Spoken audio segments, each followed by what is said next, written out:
Dans cette vidéo, je vous partage 5 fausses croyances sur l'astro-herboristerie.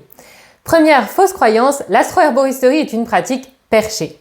C'est faux, l'astro-herboristerie est une pratique ancrée qui repose sur la compréhension et le fonctionnement des mécanismes et des systèmes de notre corps, de nos tissus, de nos organes, en lien avec l'astrologie médicale et l'herboristerie.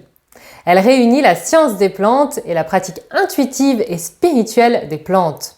Elle est donc équilibrée et prend en compte les deux aspects du spectre sans être en excès ni d'un côté ni de l'autre. Nous sommes incarnés dans un corps physique et il est important de prendre soin de notre véhicule terrestre, tout comme de notre esprit et de notre âme.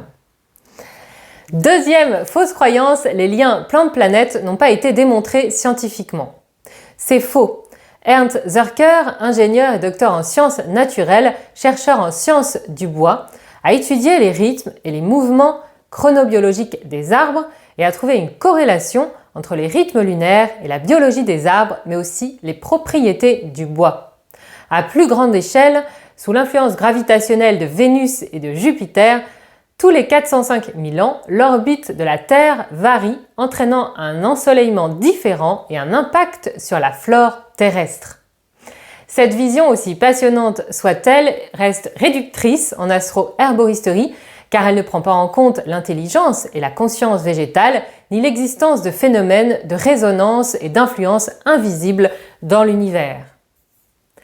Troisième fausse croyance, une planète ne peut pas avoir d'action sur notre corps. C'est faux.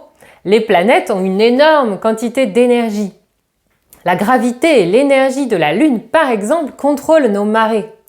Il est donc logique que les planètes aient également un effet sur nous, êtres humains. Le docteur Williamson l'explique ainsi.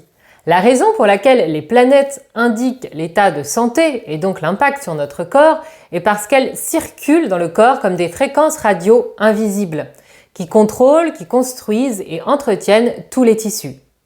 Et ces fréquences sont conditionnées par les forces planétaires présentes au premier moment de la respiration. Le cosmos s'imprime donc en vous au moment où vous prenez votre première respiration sur cette Terre. Quatrième fausse croyance, l'astro-herboristerie est une pratique basée sur la loi des signatures, ce qui veut dire qu'une plante aux fleurs jaunes est une plante solaire. C'est à moitié faux.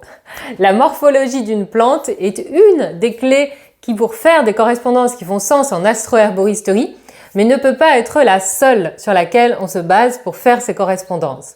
Je vous en enseigne 13 dans la formation en astro-herboristerie.